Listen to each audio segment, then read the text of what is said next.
After finishing the original Duck and MJ, JSH went on to work on 2 games simultaneously, Super Joe RPG and Duck and MJ 2. This time, we look at the latter.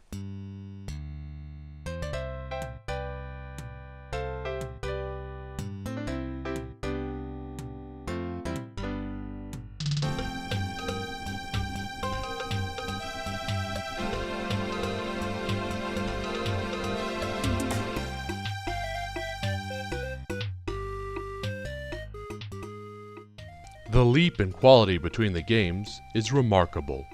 While the original's plot was an unintelligible mess, the sequel's manages to be coherent. One day, Duck and his friends set off to find cookies. Before long, an insidious cookie shortage makes itself apparent before being overshadowed by a mind-controlling parasite seeking to consume the 4 great cookies in order to gain ultimate power. The Nietzsche-esque undertones of killing God by consuming him are striking, and the demo leaves you wanting to see how the Wuggle pirates fit into it.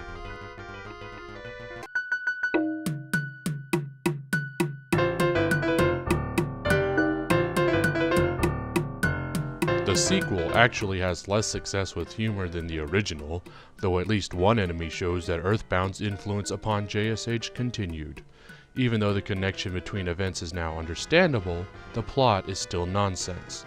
A quest beginning with a hunger for cookies ends with saving the great cookies from being eaten. Perhaps the young JSH was an ironic mastermind, as Pepsi Ranger argues in his Operation OHR review.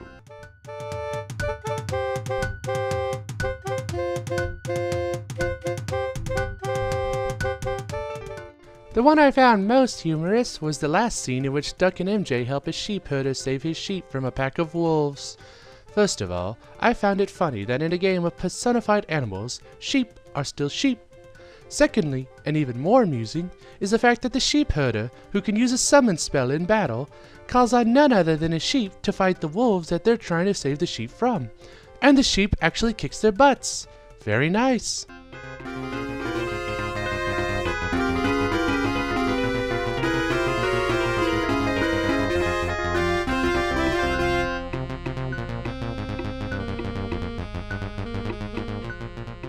JSH finally played enough of his own games to notice that fighting a battle every 4 steps was quite annoying. While occasional grinding is required to survive certain areas, it's never long enough to be a nuisance. Boss battles often require a great deal of healing to survive, and are generally satisfying to defeat.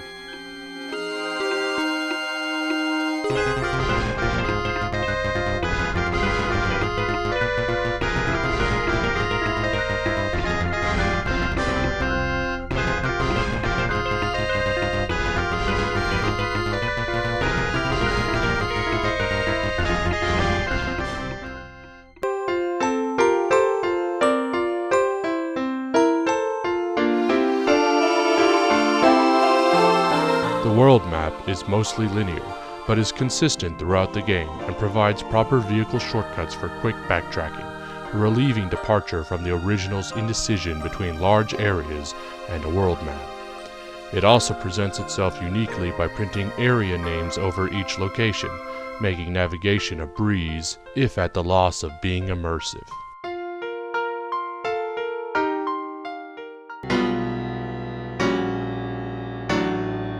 While an improvement, the battles are not without flaws. Magic point management is rarely an issue. The few spells the party has are generally saved for the bosses, and consist entirely of dumping the most damage possible until the magic runs dry. Inventory options are completely linear, being little more than picking up the latest equipment in each town. Occasionally, the young JSH forgot lessons learned, and the encounter rate spikes frustratingly high in certain areas, generally with absurdly weak enemies.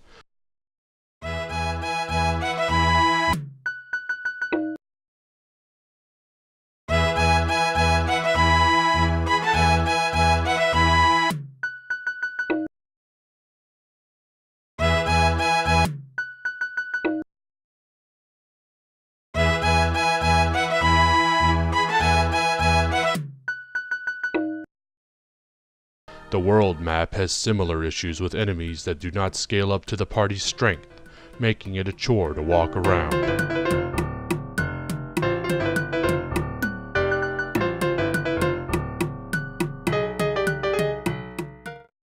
Musically, JSH makes an interesting transition from ripping popular commercial games to using entirely public domain music.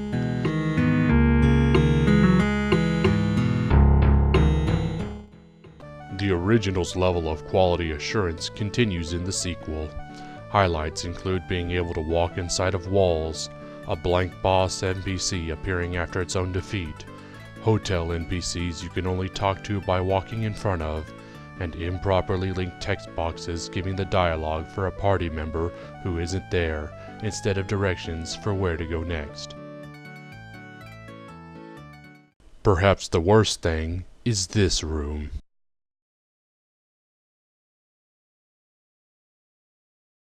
Yes, the dead end is actually the passageway to the next area. Other notables include JSH making his first appearance in his own game, a tradition that would later almost become his trademark. He shows up as a hidden boss who joins the party if they defeat him, a task which varies between easy to frustrating since he has a spell that kills the entire party instantly. The game also contains a class change system that lets the player select between classes at certain points, though only one is in the demo, and it is usable for only the last 15 minutes of the game. This particular feature was planned to the point of using all 59 hero slots that the OHR RPG CE allowed at the time. The greatest improvement is that the game is mercifully short, clocking in at only 1 hour and 30 minutes by the end of the demo. As a whole, Duck and MJ2 isn't really a game that someone would play for fun, but in comparison to the original, JSH grew tremendously as an author. Next month, we look at its twin project, Super Joe RPG.